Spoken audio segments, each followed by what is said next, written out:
केंद्रीय रक्षा मंत्री राजनाथ सिंह ने हरियाणा के शूरवीरों की प्रशंसा करते हुए कहा कि इस प्रदेश की हवाओं में वीरता की गाथाएं तैरती हैं। रक्षा मंत्री राजनाथ सिंह झज्जर जिले के गांव कुलाना में पृथ्वीराज चौहान की प्रतिमा का अनावरण करने के मौके पर आयोजित एक विशाल जनसभा में बोल रहे थे। उन्होंने कहा कि हम भारत और भारतीयों की जड़ों को बचाने का प्रयास कर रहे हैं। गुलामी की मानसिकता भाजपा खत्म कर रही है, लेकिन इसे विरोधी दूसरे ढंग से पेश कर रहे हैं। मुख्यमंत्री मनोहर लाल खट्टर, प्रदेश अध्यक्ष ओपी धनखड़ व सांसद डॉक्टर अरविंद शर्मा के साथ यहां जनसभा स्थल पर पहुंचे राजनाथ सिंह ने अपने संबोधन में एक तरह से विरोधियों को चेताते हुए कहा कि भारत अब कमजोर नहीं बल्कि विश्व में काफी ताकतवर बन चुका है। भाजपा देश की संस्कृति को पुनर्जागृत करने का प्रयास कर रही है।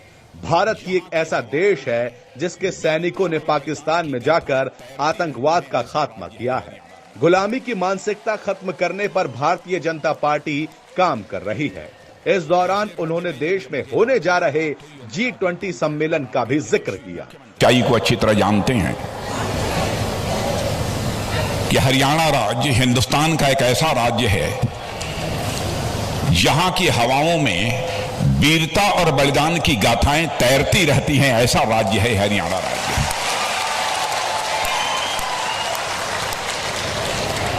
और ऐसे राज्य में जब मुझे जानकारी प्राप्त हुई, ओम प्रकाश जी धनखड़ और आपके यशस्वी मुख्यमंत्री आदरणीय मनोहर लाल जी ने यह कहा, पृथ्वीराज जी चौहान की प्रतिमा भव्य प्रतिमा बनी है, उसका अनावरण आपके हाथों से होना है, तो बहनों भाइयों सहज में ही मैंने अपनी सहमति दे दी। और जो मैंने भव्य प्रतिमा अपनी आंखों के सामने देखी है, महाराणा प्रताप की भव्य प्रतिमा तो देखी थी, लेकिन पृथ्वीराज चौहान की ऐसी भव्य प्रतिमा पहली बार मैंने अपने आंखों से देखी है।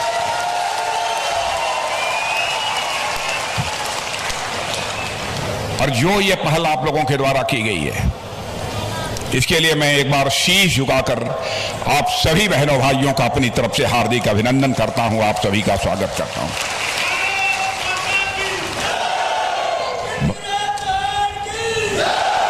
भारतीय इतिहास के एक महानायक सम्राट पृथ्वीराज चौहान की प्रतिमा लगाने का फैसला जो आप लोगों ने किया है, उसकी जितनी भी सराहना की जाए मेरे बहनों भाइयों, वह कम है। और आप सभी जानते हैं कि महाराजा पृथ्वीराज चौहान यदि पैदा हुए थे तो गुजरात की धरती पर पैदा हुए थे, और इनकी गणना भारत के उन महान शासकों में होती है जिन्होंने केवल एक बड़े भूभाग पर ही राज नहीं किया था, एक बड़े भूभाग पर ही हुकूमत नहीं चलाई थी, बल्कि अपने शौर्य, पराक्रम, साहस के कारण अपने क्षेत्र और अपने देश की जनता के दिलों पर भी राज करने का काम यदि किसी ने किया था तो वह पृथ्वीराज जी चौहान ने किया था।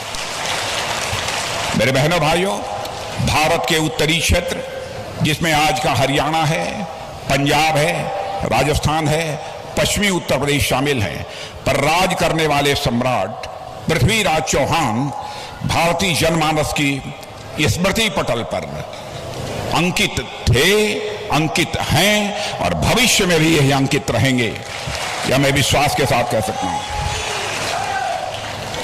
और उनके प्रति लोगों के मन में कितना सम्मान का भाव है, इसका सहज ही अनुमान इस बात से आप लगा सकते हैं। 1100 वर्ष गुजर जाने के बावजूद आज भी लोगों के उन्होंने कहा कि सम्मेलन के चिन्ह कमल के फूल पर भी कुछ लोग आपत्ति कर रहे हैं, लेकिन उन्हें यह नहीं भूलना चाहिए कि भारत का राजकीय पुष्प भी कमल का फूल ही है। भाजपा प्रदेश अध्यक्ष ओपी धनखड़ और सांसद डॉक्टर अरविंद शर्मा द्वारा मातनहेल में प्रस्तावित सैनिक स्कूल बनाए जाने की मांग को लेकर भी राजनाथ सिंह ने मंच से बयान दिया है। उन्होंने कहा कि उन्हें नहीं मालूम कि इस सैनिक स्कूल के बनने में आखिर रुकावट कहां है, लेकिन वे इतना जरूर विश्वास दिलाते हैं कि फाइल देखने के बाद यदि उसमें जरा सी भी गुंजाइश हुई तो हर हाल में वह स्कूल को बनवाएंगे। इस मौके पर मुख्यमंत्री मनोहर लाल खट्टर ने वीर शिरोमणि पृथ्वीराज चौहान की प्रतिमा पर पुष्प अर्पित करने उपरांत अपने संबोधन में कहा कि पूर्व की सरकारों ने इतिहास को तोड़ मरोड़ कर पेश किया और वास्तविकता को छुपाने का प्रयास किया। लेकिन उनकी सरकार और उनकी पार्टी का प्रयास है कि वह उन वीरों के इतिहास को आमजन के सामने लाए जिन्होंने देश के लिए किसी न किसी रूप में कोई बहादुरी का काम किया हो या फिर देश के लिए बलिदान दिया हो। उन्होंने इस मौके पर पृथ्वीराज चौहान के इतिहास पर भी प्रकाश डाला। उन्होंने इस दौरान तालियों की गड़गड़ाहट के बीच पृथ्वीराज चौहान के नाम से एक शोध केंद्र हरियाणा में किसी स्थान पर स्थापित किए जाने की बात कही। अग्निवीर योजना के तहत सेना में नौकरी करने वालों पर बोलते हुए सीएम ने कहा कि हरियाणा सरकार यह तय कर चुकी है कि अग्निवीरों में भर्ती होने वाले सैनिक को हर हाल में प्रदेश सरकार में नौकरी दी जाएगी। बता दें कि जिले का कुलाना गांव भाजपा प्रदेश अध्यक्ष ओपी धनखड़ के हल्का बादली का गांव है। इस कार्यक्रम के जरिए भाजपा ने यहां राजपूत वोट बैंक को और ज्यादा मजबूत बनाने की भी कोशिश की है।